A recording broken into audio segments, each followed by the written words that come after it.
Hello, everybody. It's Marcy from wavesofcommunication.com.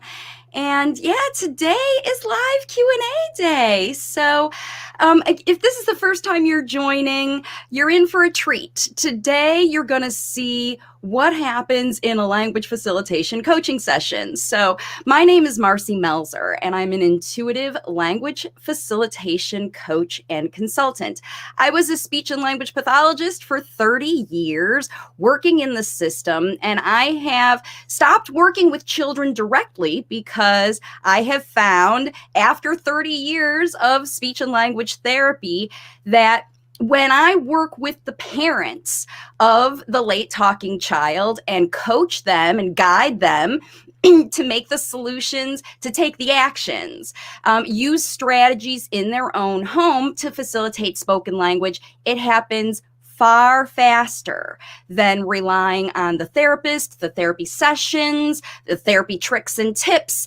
This is habit change that, because parents are in the best position, obviously, to be able to teach your kids to talk. And so that's where Waves of Communication came from as a coaching platform where, again, I know that parents want to have someone come and fix their kid for them. I know that every parent wants that and dreams of that. But the reality is that you, as the parents, grandparents, caregivers, the ones that spend all the time with your kiddos, you're the ones that have the opportunity to be able to facilitate this spoken language every day, all day, through the activities that you already are doing. And that's where coaching comes in, because you want to adapt the activities and situations that already are happening in your life to be able to facilitate the spoken language that you're looking for. So right now, in this video, if you're watching me live, you have the opportunity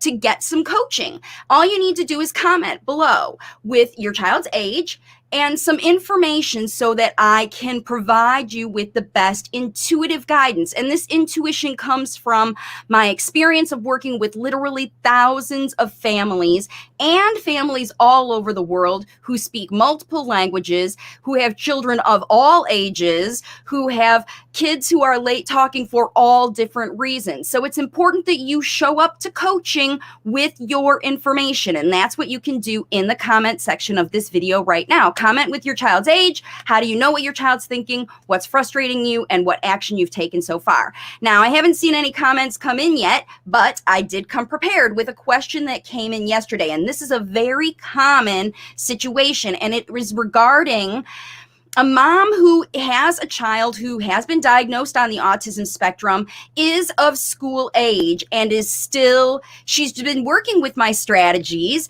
to be able to get some basic speech from her child. I believe that he's 5. I don't have the question in front of me, so that child's age, but I know that he's school age. So school age child, only just starting to vocalize some words like mama or come, or, pop out words just occasionally, nothing even really consistent with single words, not imitating regularly, still very at the beginning of their connection and facilitation process, really working on listening and improving that level of comprehension and focus at home. But now it's time to go to school. And at school, the parent, the parent intuition that has been working to help facilitate the child's nonverbal communication, which is, behaviors, dragging around, things like that, into the spoken language that the parent knows. She watches her child's behavior. She coaches him to use the words that would replace those behaviors. If, that's what she's doing. She's in my independent study course, so I don't know exactly. I haven't seen video of her child. That's why she joined me live to put a question. But here's what's going on in her life. So one of the main strategies that I encourage parents to use at home is to avoid third language learning, like pictures or sign language, because you are converting the child's already present nonverbal communication in their gestures and behaviors into spoken language. With a third system like PECS or sign language, you're actually converting the behaviors into another nonverbal system, non-speech system, and then you have to convert that non-speech system into speech. And I bypass those. However, schools rely on picture systems for survival because they don't have the same level of communication, intuitive understanding of your child's behaviors that you do.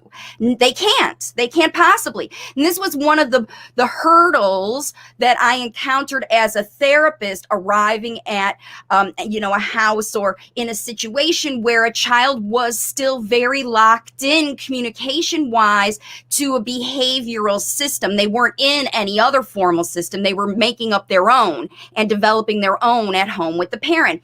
And so now this parent is saying, now school wants to introduce PECS. They want this book and they want this thing. And so what happens with schools is they want you at home to practice those picture systems so the child can be more successful at school. Instead of giving you math and English homework, they give you these pictures or signs or whatever they're using at school as a system to communicate. And obviously, just like homework works for any school thing, the school is going to have better success getting your child to use the pictures at school if you use the pictures at home. So now you're in a quandary, right? This is a real coaching situation where everybody's situation is different. So you have to really dig in and think about the motivations and reasons for all of the strategies you use and the ways that you will incorporate pictures into your life, because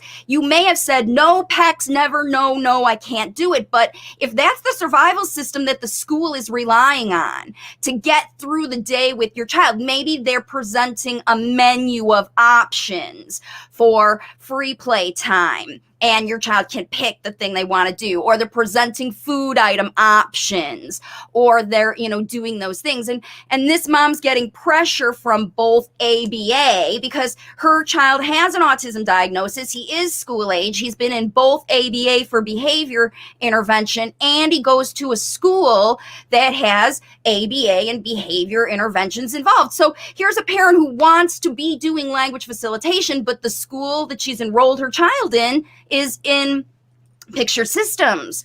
So what I advise parents to do in this situation is, first of all, do not abandon your language facilitation for pictures. Just because school says, I need you to use pictures at home, you can say to the school, no, thank you for pictures at home. At home, we're going to be continuing our work on facilitating spoken language for the things that our child wants. Now, we know what our child wants because he drags us there, and you have to tell the school, how does your child communicate to you? Because you do know these things without pictures. You don't need a picture system to get through your day, but the school doesn't have the intuitive knowledge you have. So the first thing is you have to provide that to the school. This is how my child communicates when they're hungry. This is how they communicate when they have to go to the bathroom. Things that are important for school.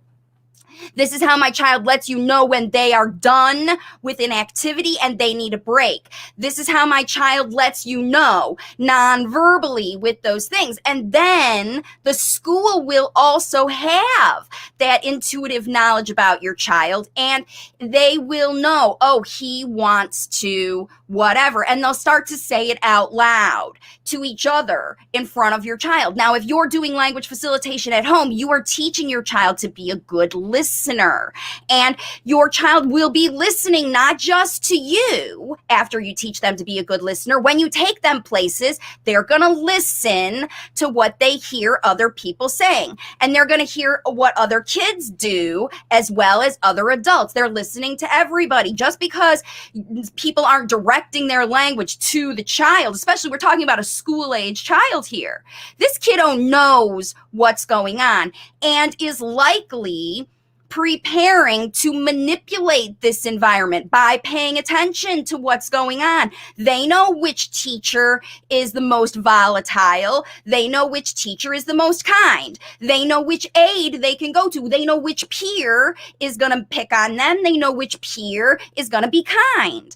Your late talking child is observing and getting information from everywhere. Just because they're nonverbal and they're not passing the tests of the school, can Johnny say so many words and imitate on demand and say this, say that when people ask him? Because at school, that's what it's all about, is ongoing teach, test, reward. Teach, test, reward. That's what school is. We teach a thing, we have a test, then you pass the test or don't pass the test, or we got to have a review, because that's the only way school can know if your child is learning, by testing them. So your job is to get them ready to pass these tests. And so if the school says, we want to use pictures with your child, you say, go ahead, do what you got to do. But my goal is spoken language. So I'm not going to be facilitating pictures at home. In fact, I hope that you won't need these pictures at school very long, because very soon you will also understand what my child means by their behavior, and you will be providing language models for them to learn from. And then as you move through the day, and then if you're working with a coach like me, then every week you're going to get feedback from your teachers about how well your child is listening, how well they are paying attention. And my criteria for a good school day is only 50% participation. Like going there, they have to be happy all day in the school, and they have to participate 50%. You can't expect 80%, 100% participation, especially from the beginning. So even if they're going to be presenting these pictures, they don't expect your child to participate in that. It is evolution. They're going to evolve their systems. And if the system breaks down in the school for your child, the pictures aren't working for your child, you will know, because you will have constant communication on a weekly basis, at least with your child's teacher, to understand how they are facilitating the spoken language, because you will constantly be telling them the strategies that are working for you to help you at home. When I do this with Johnny, he makes a difference. When I do this, and if they don't believe you, take video of your child, and then that's how you're going to know. All right, I see some comments coming in, and there he is. Oh, here he is. He's 5, and she does the independent study, and you sent the message about being stuck. So this is what we're saying. Hopefully this guidance will help you, Ethereal, to get through this process. I know the school has to have their rules about how to get through the day. They're just basically, they've got a whole classroom of kids they're trying to get through the day. And you want to make sure that your child can also get through the day, because if they can't get through the day, if they can't enjoy being there and participate 50% of the time, you're going to be picking them up a lot. You're going to be it's failing. 50% or less of participation is when you start to get phone calls, and you start to get, because your child's going to manipulate their way out of any environment that they don't enjoy and they don't see something of value. A child will participate in anything they see of value for them. If these pictures don't see value, then they won't. So, right. So here, Bubinder has a good question on the same lines. Obviously, I can't stop his teacher from using hand gestures. Any idea how to prevent that at home? And the situation is, you're absolutely right, Bhupinder.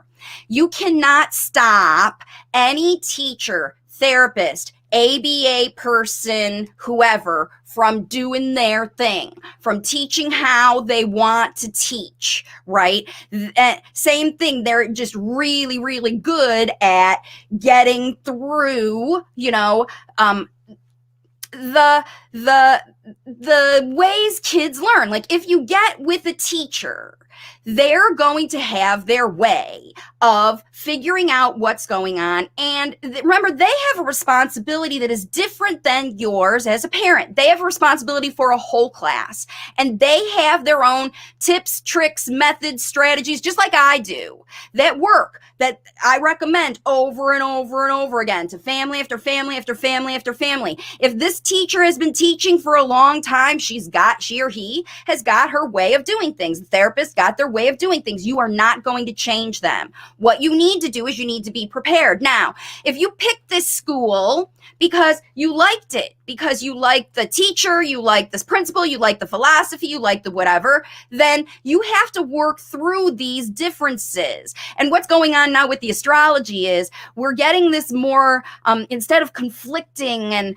your way or my way or the highway, there is more energy for compromise when you come in saying things like, wow, and talk about how that behavior affects your child. So the teacher may be using hand gestures because she's got a classroom full of kids that some of them are auditory learners, some of them are visual learners. Primarily, everybody learns with all modalities, but some people have preferences. And your preferences change. So multimodal teaching is going to be important for teachers. So if they're using a lot of hand gestures, your child may pick up some of those hand gestures. Your child's going to pick up things from everywhere. Your job at home is just like if they pick up bad words that other kids say, or they pick up, slang, or they start using a different language, they're going to be exposed in their life to things over and over and over that are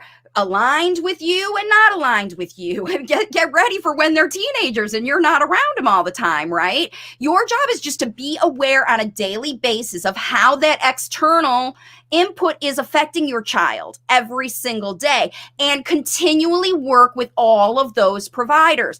If it's something that's just annoying to you, but is just something that your child enjoys, maybe that's you that has a problem with it. So again, it's all about communication, awareness, and understanding for what's going on. Let's see. Okay, I've got a big one here. All right, now, Taryn, I don't see all of your stuff, so I'm going to hide you for a minute. I'm trying to see if I can I'm looking for more comments. Oh, here we go. I got to give them the beginning. Here we go, Taryn. The beginning. Number 1. Oh, so we have to... Number 1, she's 3. Oh, see, these are the answers to the questions. Child's age is 3. Number 2, how do I know what your child is thinking? She is a mixture of nonverbal communication and limited verbal communication. So I'm going to say that's probably dragging you around and maybe saying some needs-based language. Not really sure what that is, but she has multiple ways that she is trying and has worked out, even in your family, how to do this. All right. She's so smart and learns very quickly, but seems to be struggling with verbal communication. She also very shy and shows signs of anxiety. There you go. That's where the blockage, because what I always look at when I see, what's frustrating you is that she's so smart, but she's not using her speech. And what I see next is she is also very shy and she shows signs of anxiety. And we've been in speech therapy for a year and OT for a couple of months. All right, so then there's more. So everyone wants to put labels on her when they're not fitting. So I'm guessing that that's the autism label because that's the only one that people really get upset about, or maybe even cognitive impairment. See, a lot of people think that late talking kids don't understand or can't understand because they're not responding. They're not passing the tests, right? So that's what happens when kids fail tests. They get labels, and that's what's happening here. And because she's not passing the test other people had, just because you just said she has anxiety, right? So anybody who has anxiety is going to not do as well on a test as they would if they didn't have anxiety. So you're not going to be able to show your best skills when you have anxiety. Another reason she's probably failing tests. And so everyone wants to put labels on her when they're not fitting. And we believe she's having these issues due to a myriad of things, especially COVID and lack of social socialization. So that's a really good assumption that what could it be? So this is what this family's doing. This is Taryn, you're right on it. Digging in to find out what could be the blockages. So anxiety. She's not going to be passing tests due to anxiety. So anxiety is a real issue in your family. So that's one of the things that we have to think about and address here. Because again, unless her anxiety is taken care of, and socialization, isolation, and just the fact that you're not good at talking is not very nice. It's just not a very good place to be when you don't speak the language. Think about if you've ever been anywhere where you don't speak the language. If you've ever been around, maybe you have a boyfriend or girlfriend, or you visited a friend's family and everyone in their family speaks a different language and you don't speak that language, or you know very little of it, and you feel very isolated. And especially if they talk and laugh and look at you and in this other language, now they're talking about you and judging you, and you're in your own head thinking, what are they doing? And this is the life of a late talking child. Every late talking child, especially if you are in that I want to say, or in the process of evaluations. It starts with 2-year-old screenings at the doctor. They do the ages and stages, and then they start comparing all of these checklists. Compare. So it's the mindset of the evaluator, whether it's your pediatrician, an actual speech pathologist, or somebody who knows a little something about autism because they have a child who has autism, or they know some child. With 1 in 45 being diagnosed these days, everybody knows somebody who's got an autism diagnosis on the spectrum, and they're doing different things about them. And that's what we're talking next. Taryn says, what have you done so far? Whoops, I clicked the wrong one. There it is. Wait, where is it? Here it is. There it is. We placed her in a small Montessori school that seems to be helping her socialization. All right, so that's a great first step, what they've done. So here you are with a child who's 3, already late talking, considering the guidelines for kids to be talking are 50 words, using them all the time, starting to combine words, 200 words, learning new words all the time, and all of that should be happening at about 24 months old. So if your child's already 3 years old and they're not doing all those things that I just rattled off right there, those are the top 5 that anybody who's got eyeballs on your child is going to say that they're going to judge if they're not doing those things. That's why parents say my child's not doing XYZ, because they've been looking at checklists and they've been seeing, kids my child's age should be doing these things and they're not. And so, like you said, a myriad of things can cause kids by 3 years old to not be doing the things they're doing.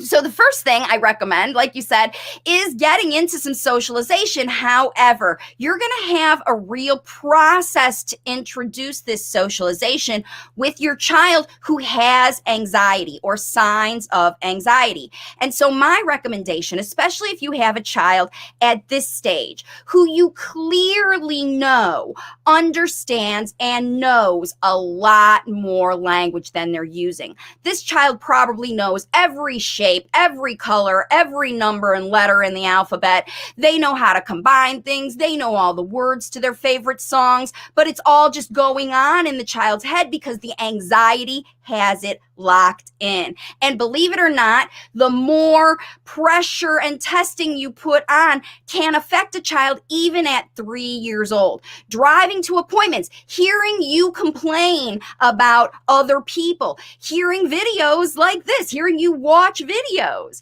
talking about late talking and what to do about your child. Your child knows that you are on this problem, that you are trying to solve it, especially if your child is interacting with you in the process. Now, if you're working really hard to find solutions outside of your child, then they're going to isolate away from you.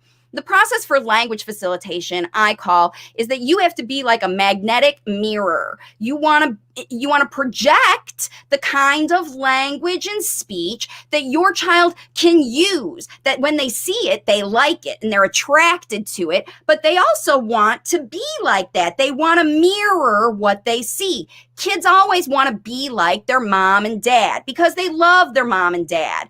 And if you are using certain gestures or talking or phrases, just like I was talking about with Ethereal's boy who's already 5, he's going to go to school and start to see his peers at school, and he's going to see the ones he likes to be like, and he's going to want to be like them. And he's going to see the ones he doesn't like, the ones who try to boss him around, the ones that try to push him places, the ones that do things that he doesn't like to do, and he's going to naturally avoid them. And then people are going to judge that child, whether they're 3, 5, 7, 2, whatever, because they're not looking like, they're not joining the other kids. They're using their intuition to read that child's energy, because anxiety puts up these radar. We put these radars out. When we have anxiety, we are fight or flight all the time. What's it going to do? What's this person in? Unless someone comes at a person who's in already a state of anxiety with generous, giving, loving, attractive kinds of energy, that person's going to run away. They're anxious. They don't trust you. They're not going to trust anything. And again, if you don't trust the people who you're leaving your child with to be loving, use their best, because it's not going to be the same as you. You can't guide that person. You're never going to. They do what they do, and you trust them because you feel their energy. They've convinced you that it is valuable for you to give your loving baby to them for a period of time. And yes, they're not going to be exactly like you. They're never going to do it exactly like you. But that's how you raise kids to be in the world. So my recommendation first is that this Montessori school sounds like an excellent idea to integrate your child in a school that's not going to have pressure. Montessori is very free-form learning. There's no hard pressure, whatever. So your child is going to go there and is going to evaluate everything. You have to help your child process everything they're coming in. And especially with a child who has anxiety, help them process their drama. Your child already knows the colors, numbers, shapes. Now is time to elevate your language facilitation to talk about their feelings. You don't like this because it's too loud, too many people, that boy pushed you, Auntie yelled at you, everybody's too big, it's too noisy in here. You know what is triggering that anxiety in your child, because you know your child. Nobody else knows what triggers them, and they may do things. It's kind of like the clown at the circus who tries to make the child feel better by giving them more balloons when they just hate clowns, right? I just don't want to be in this situation. You can't make this situation better. I don't like it. So you have to be aware that when you put your child in a situation, that you have to help them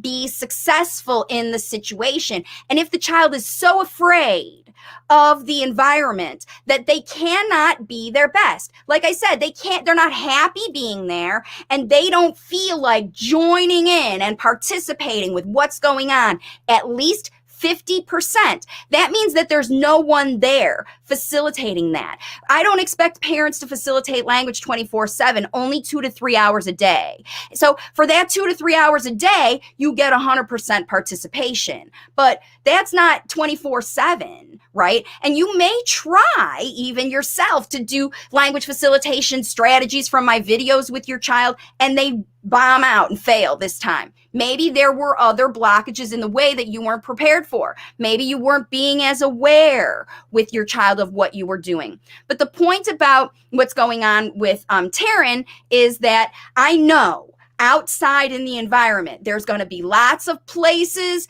people who will judge your child. It's true for everyone. There are people in the business of testing and judging kids and making these diagnoses. And if they don't make the diagnosis, they don't get money, because then they won't sell therapy, and they won't enroll you in their school, and they won't get the insurance payment. And if they don't get the diagnosis number, then you're going to have to pay out of pocket. And you might hear all these things surrounding this diagnosis process. It is up to you to navigate it. And like I said, when you work with a coach, I could help you. And this is what I do. I have helped parents who literally have had to move out of a school district. They pulled their kids out during COVID.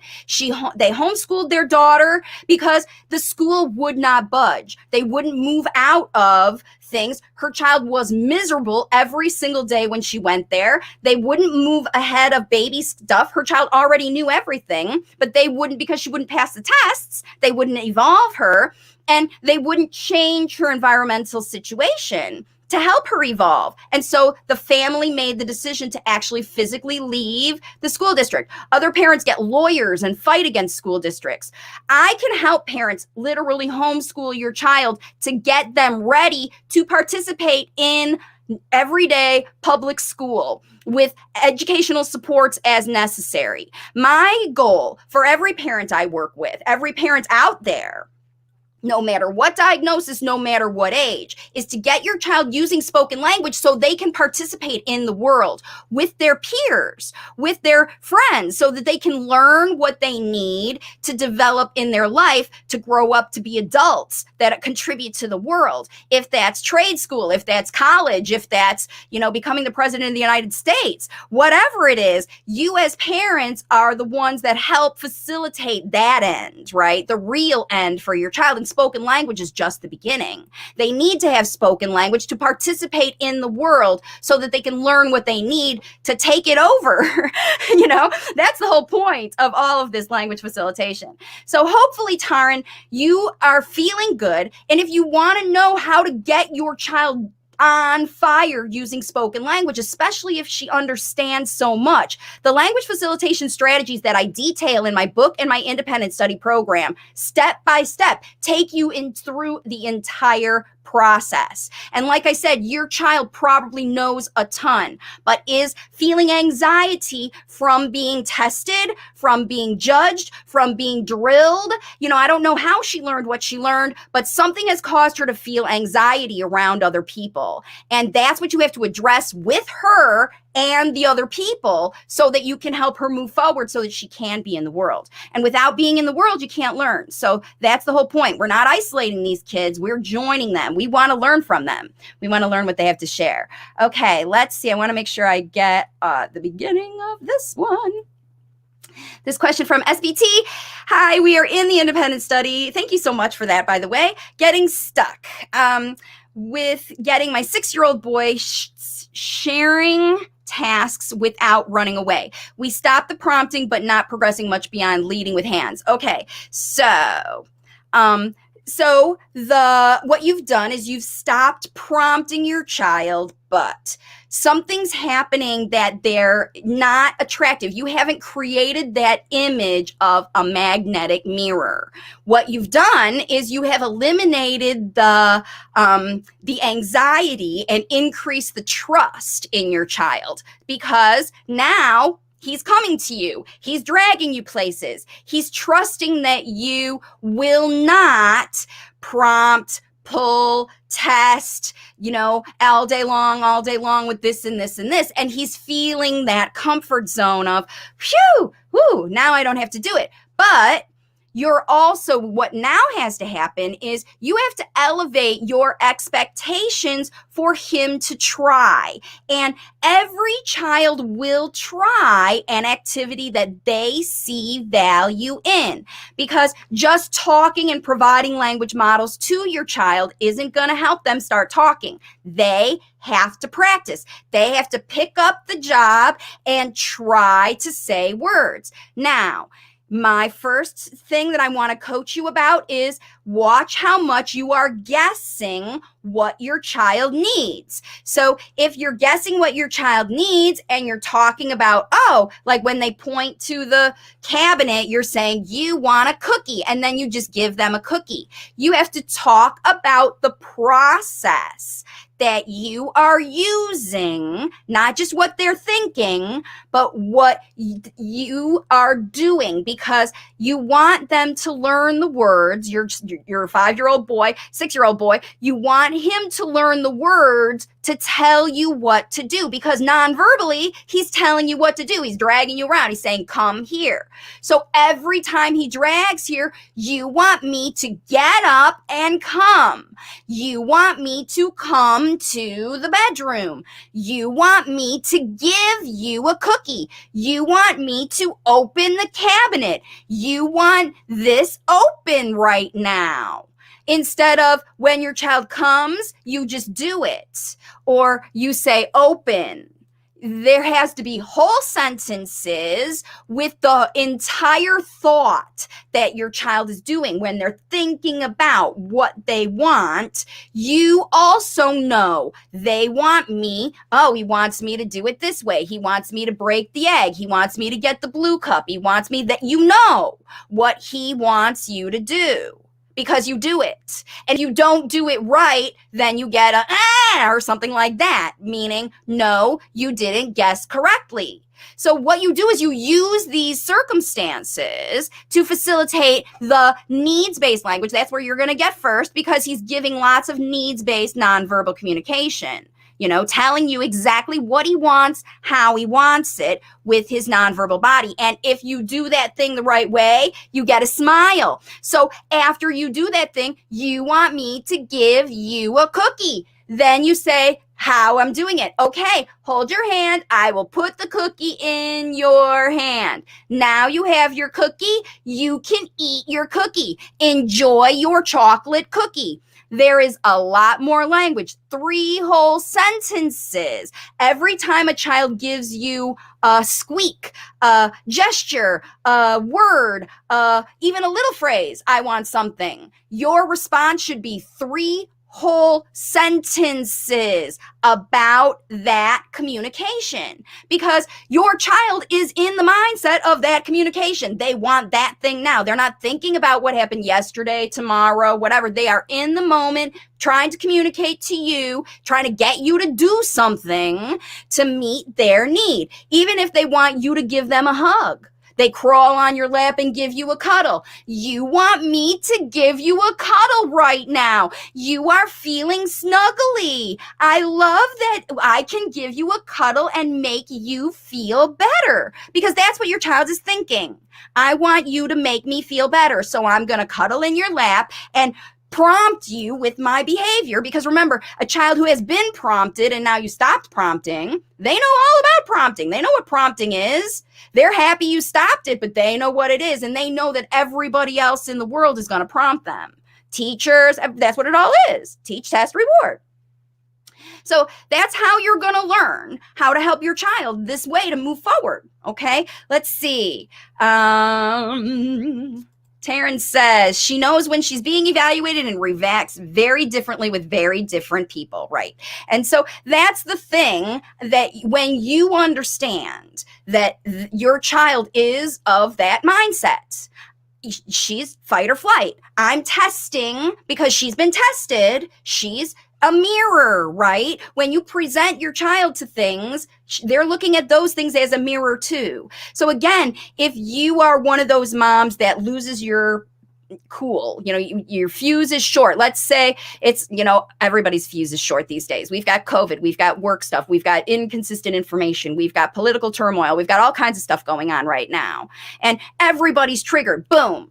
Right? And you can be triggered. And if you're one of those, maybe you've got a lot of fire in your astrological chart, right? And you're one of those that is just a hothead. And maybe your parents were hotheads and everybody in your family screams. And so when it gets to a certain level, because these kids, these nonverbal kids, are also feeling the tension of the environment. Just because you're feeling the stress of the world doesn't mean that your nonverbal kids aren't feeling it. They just aren't talking about it, right? They're feeling it too. And especially if you're triggered and you're a yeller, you're going to see that reflection. Ooh, there's a bug in me. You're going to see that reflection in your kiddos of what you're going through. If you're in a real calm, happy space, your child will be too. If you are frustrated and anxious about whatever, the weather, maybe a storm's coming, or there's wildfires in your area, or it's extra hot and the AC's broken, or, you got a late bill from something, or, who knows? If you are one of those people that yells, you're going to have a yelly child. You're a mirror. They want to be like you. They see that how you behave is how you're supposed to behave, because you teach them everything else when you want them to behave. I want you to ride the bike this way. I want you to make your bed. I want you to brush your teeth. I want you to do whatever. So they believe you when you teach them that. And so when you yell at them, they also believe you. They also believe you because that's what you want. You want them to trust everything you say is truth. And if you yell at your child because you've got a short fuse and you say things that you don't want to say, now's your time to really check that, because you're going to get what you put out. And that goes to prompting again. If you put out questions, then, that's the situation. So, whoops, Boopinder. I think I wrote my question in a different line and provided details in a different line. I meant to include it together. Okay. Manraj is so busy at looking at his hands, okay, and making the same gestures when we are reading together, talking. I tell him to stop looking at his hands and start looking at me. Is that the right strategy? Oh, I'm super glad that you asked that, because this is a good example of how to talk about through this process that I'm talking about right here, where you tell me what you've been doing, because sometimes what you're doing is not the right thing. And the word that I'm going to highlight right here is stop. I tell him to stop looking at his hands and start looking at me. Is this the right strategy? And Bhupinder, I'm going to say no, it's not the right strategy.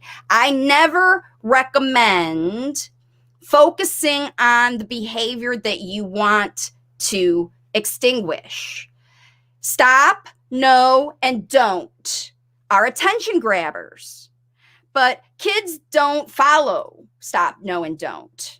They just know that you're serious when you say those three words. So when you say stop, and then you say looking at your hands, what you're doing is you're triggering Manraj's brain to think about looking at his hands. And what's he going to do? He's going to look at his hands. If I say, think about a pink elephant, you are going to have a picture in your brain. If I say looking at your hands, you're going to think about your hands, if not look right at them.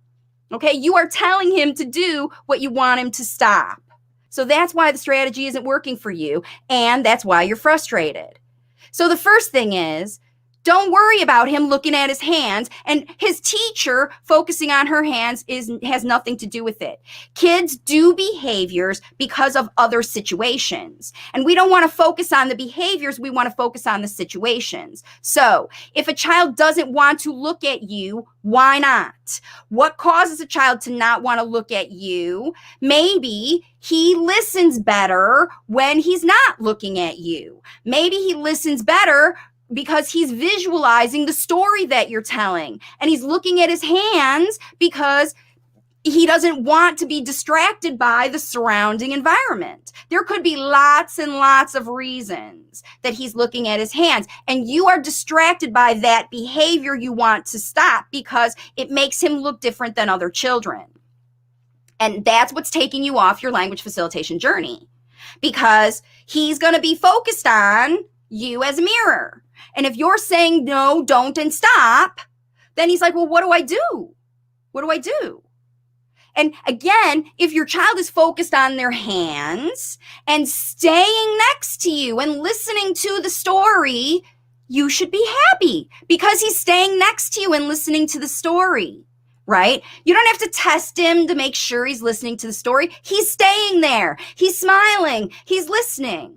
So for the other parents who've got kids that won't stay with them, they haven't got that far yet, because you already proved to Manraj that you are a good source of stories and knowledge, and I want to listen to you. And we don't always have to look at our speaker's face, especially if you're telling a story. Now, if you're reading, if you're talking to him about something and he's not looking at you, then you have to think about, why is that happening? Because I look at people when I am so interested in what they have to say that I'm hanging on their every word.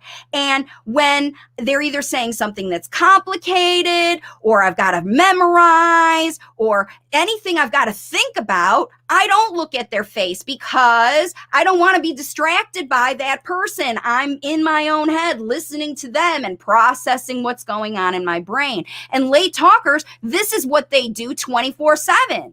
They listen, they process. They listen, they process. You don't know what's processing because they don't have an output yet.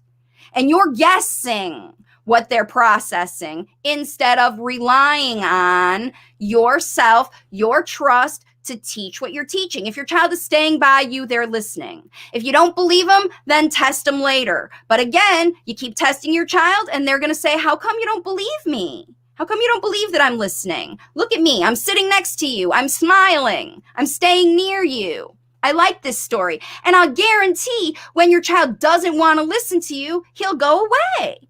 They push you. They put their hand in their face. They stop you. When you aren't doing what they like, they'll stop you from doing it. Think, how many of you out there have been singing to your child and they put their hand right on your mouth because they want you to stop? Not because they don't like your singing, because it's not the right time. It's not the right time. Or you're not doing it right, or whatever. I didn't ask for singing. I don't want singing. I'm turning you off. Okay? Your kids are looking for you to be that magnetic mirror. Hopefully today you'll be able to get yourself into that position. So let's see.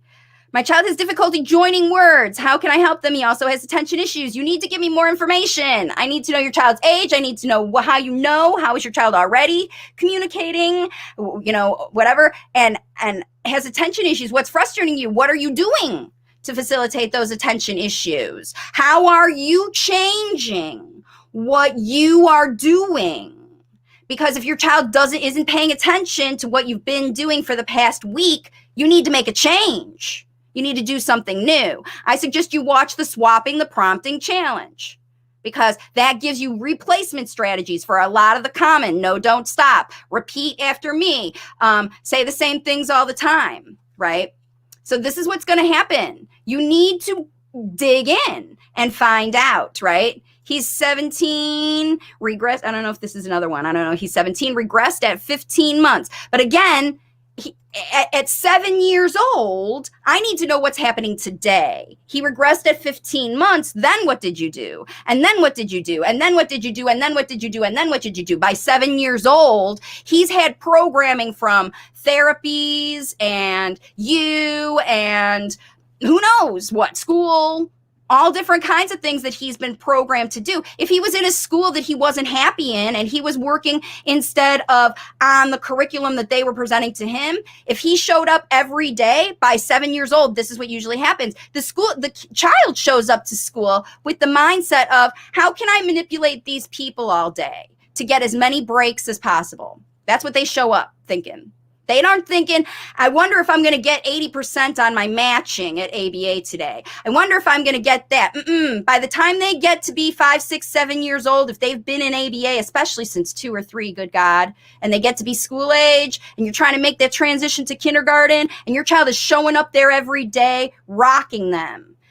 They've got to have reinforcers of like Mercedes-Benz and food and all kinds of whatever to do with your child, because they won't get through their ABA goals. They can't ingress, all of that. It's a bad situation. It's going to break down for you. It's going to break down. And when the aggression and the manipulation gets too bad, and your child starts bashing in things at your house, and because big kids get big problems and they show big behaviors. I've got 10-year-old, pre-adolescent stuff. It's not cool. It's not cool. When kids are sent to therapies and school that they do not buy into, at least 50%, you're going to have them turning the tables on you, because these kids are not stupid. They are smart enough to manipulate their environment to get themselves through the day. Because again, they're looking at a mirror. If your child's therapists are just battling with them all day to get them through, drag them through another day, and then send them back to you, this exhausted child who's been fighting, manipulating, guess what you're going to get? The fallout from that. And if that's what your life is looking like right now, you need some massive changes right now. right now. It's time to stop, drop, and roll, because it's only going to get worse. It's only going to get worse as your child gets bigger. And you have heard the stories of those children who started out as a late talking 15-month-old. And as they get older, the diagnosis gets more severe.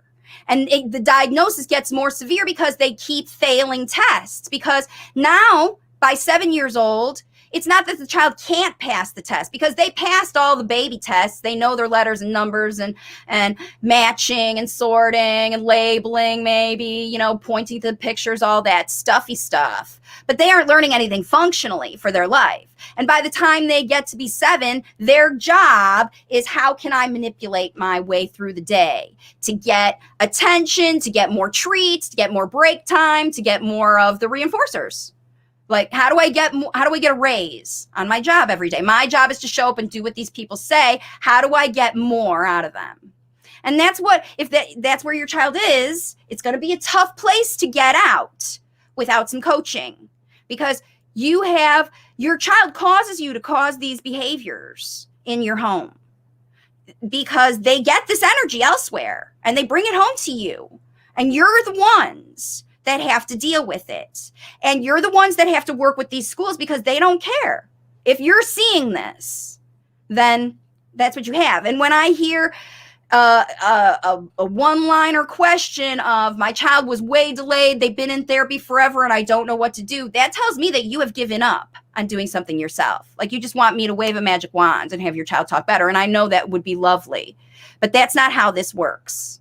This works by you taking new action, doing something different. And I'm not saying a little different, I'm saying radically different, because your child has been programmed into this, especially if you've been in ABA a long time. Your child's been into this teach, test, reward. When I get the reward, I get my thing.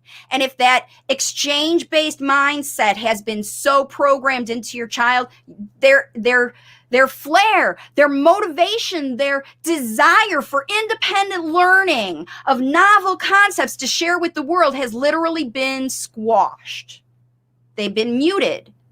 And that's why they're small. Small energy, anxious energy, and they'll fight against it. They'll fight against it. Don't make me small. Don't make me do baby things. I don't want to sit in this chair 5 hours a day. I need to run. I need to move. I need to be social. I want people to follow me for a change instead of make me do what I do. If your child is rebelling, they might need more, because it's not natural for any child under 9 to be sitting at a desk all day to learn. Okay. So, hey, Laura, thanks for loving the new hairstyle. It's a thing. And thanks for joining me, everybody. Let's see. I'm looking through to see any more questions. I know I get really straight with you guys, because this is how real coaching goes. Tips and tricks to pull words out of your kids only get so far, because what happens outside of that 20-minute session where you're playing with your puzzles or flashcards is what really matters. It's outside of the therapy that is what matters. It is for spoken language. It is for behavior. It doesn't happen in those structured sessions. It happens at home. Later, when you need someone to teach your child what you cannot give them, that's when you look for external things, right? If you can't spend time with your child because you've got to work, you've got to find a daycare provider that is going to give your child what you would give to them, or at least a flavor of it, the same that you would give to them. And before their school age. And if they're school age and you are replacing their school by homeschooling, then you need to separate your parenting from your teaching, because parents have a different role. You facilitate raising your child into an adult. Okay. And Laura says, new spontaneous words continue with my daughter. Ooh, I love that. We're going to share this one, because this is what happens when you follow your coaching. Laura knows. New spontaneous words continue with my daughter. Her speech has progressed so much and continues every day. And that's what happens when you do make a shift, because Laura was stuck. Laura was stuck. All these parents were stuck. And the way that you've gotten where you are right now is because you made a change. Think about it. What did you do that was radical, that you didn't used to do before? What did you do to change it? And if you're feeling like you're sliding, like you've got 3 steps forward, 2 steps back, you have to look at the environment because, like I said yesterday, this tsunami of changes is happening. It's not just in the 3D world. It's in the astrology. It's in the systems, the school systems, the healthcare systems. It's all chaos right now. And you have the opportunity to really make the difference for your kiddo. You, the one watching this, okay? You're the one that has the ability to make these changes, because if you don't, nobody else is gonna. Like I said, these people at school, they've got a job. They've got their own thing. As I always say, look, parents are the best. Language facilitators, always the best. You guys, you're the ones. So listen, subscribe to the channel. Join me every Thursday for more live coaching and Q&A. And get to it. Next Wednesday, I'm going to be back with an energy check-in. I'm checking in with the astrology. I'm checking in with the community and the world. And I watch what happens with the clients in my community. And I'm going to present you with information, more information to study, so you stay on your course. And then come back next Thursday and present me with a question like these people did. Or I know many of you watching had similar situations to these people. Take some new action. Come back next week and tell me what happened. That's how you use coaching. And if you want to know more about how to work with me, you just visit wavesofcommunication.com, and you can learn how I can hold your hand through this whole process no matter what it is. You can join me on a meeting. You can tell me about everything that's going on in your life. You can send me videos so I can see what strategies you're doing that are right, what strategies you need to change, because guaranteed, just like Bhupinder, who's been working with me for 2 or 3 years, she's still falling back to doing strategies because her mindset gets triggered and different things happen, right? And her little guy has an amazing speech. She's just trying to get the best ever because it's a lifetime program and it's a lifetime job. So, all right, that's it for now. Thanks for joining me, everybody. I'll see you next week for more coaching. It's now up to you. Dig in, get to your language facilitation strategies, and I'll see you all on my next video. Bye for now.